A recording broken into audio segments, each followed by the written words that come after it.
So let's start right where they left off, which is Nikki Haley. She was getting it from all sides tonight, not a surprise. Right. Do you think she gave as good as she got? Look, this was not her. I mean, I thought they, I'll let her supporter say it. I'll quote the supporter. I thought the same thing. I thought she's had better nights. Yeah. She was very much under siege. She was, you know, I think the previous debate, she was the aggressor, right? She was out there. She had to make room for herself. She had to go get herself into the top tier, right? She is top tier now, and it's all been about her over the last couple of weeks. And the money stuff is just tough to respond to, right? How big of a problem is it for her? I don't think it's a huge problem. Yeah. But it's an embarrassing thing on television, right? You're taking, you know, the Reid Hoffman money. It isn't easy to defend. And you can see she was struggling to say, well, you're just jealous that I'm getting this. Which, by the way, she's right. Like, they're upset about it. But the fact is, it's never a popular thing to be getting donations from billionaires, right? Whether you're in a Democratic primary or a Republican primary. So I do think she had a rough night. But look, part of it is this Vivek Ramaswamy guy. It's pretty clear he's not a serious candidate for president. If you now look at how he's behaved at every debate, it's very tactical, right? He is all about trying to find a way to almost hijack the debate in some form. Tried to do it to the NBC debate, tried to do it at the beginning of this debate, tried to do it at the beginning of the first Fox debate, did it that way. This is what he does. And it's amazing. Perhaps it's coincidental. I have no evidence, but it seems that he is able to hijack and attack the person Trump would like to see fail the most. And he just comes across like Trump's best asset on that stage each and every time. And then when he goes with his loony conspiracy theories, what do? They fit right into what Trump's trying to do. So he's really an impediment, I think, for both DeSantis and Nikki Haley. Like, there's a point here. Look, you got to deal with a troll when they run for president.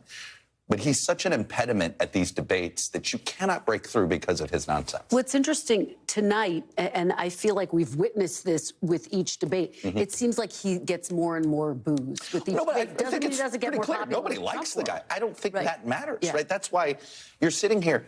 His behavior is illogical unless he's doing it on behalf of somebody else. Because you're absolutely right. He's more unpopular every time. His numbers have been going down, not up. You do wonder at one point, are anybody physically going to attack the guy on stage? And I'm talking about the candidates. I'm only half kidding on that. But that is what makes it like, what are you doing? Because everything you're doing is pushing people away from you. But you are rattling those opponents of Trump. So it benefits Trump. That's why you have to sit here and you have to ask yourself, is he serious about running for president, or is he just trying to be a Trump surrogate? Right. Well, and you take me to my next point, which is it led to this fascinating moment of Chris Christie defending Nikki Haley, which no one saw coming. But we're watching and saying, could Christie be looking at potentially endorsing Nikki Haley down? I mean, what did you make of that moment? I assume that's what's coming. Okay. All right. I mean, I look at it, it's like if Christie isn't ready to potentially show that he's willing to support the sanest alternative to Trump, then he's not being honest about his own candidacy, right? What is his candidacy about? He knows he's not running to win the nomination because he's running a one-state campaign, but he is running to try to weaken Donald Trump. And if Nikki Haley finishes second in Iowa, I assume Christie drops out that night. Interesting. Because if he doesn't, then he actually only serves to help Trump because it would actually slow down Nikki Haley. And I do think, assuming this is the scenario that we're starting to see play out, we'll look at this debate. That moment will be seen as, oh, yeah, this is when. And I don't know if this is good for Haley or not, because it may define her too much outside of the Trump wing of the party. And there's only so much room to grow on that wing of the party. Yeah, it's hard to see how you win the nomination without winning over some of those voters. Right. Chuck, let me ask you about Ron DeSantis. This was a really critical night for him because he's trying to gain back some of the momentum that he's been losing.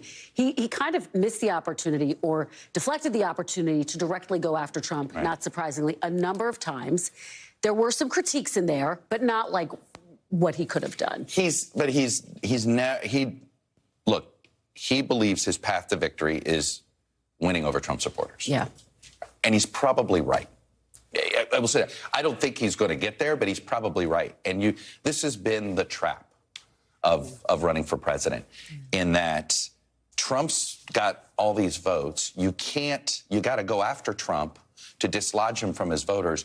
But how you go after him, look, he's tried different. He can't serve 2 terms. Nobody's paying attention to that. Right. But he's tried that. Oh, he's going to be older than what Joe Biden was. He's trying all these indirect bank shots, and the voter hasn't caught on to it.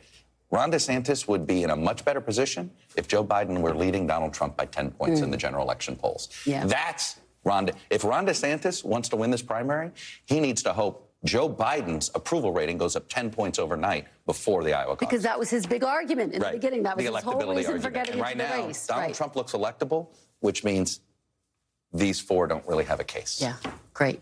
Chuck, thank you so much. Kristen. Appreciate it. Great to get all of your Late night for me. Late night. Come on, us retirees.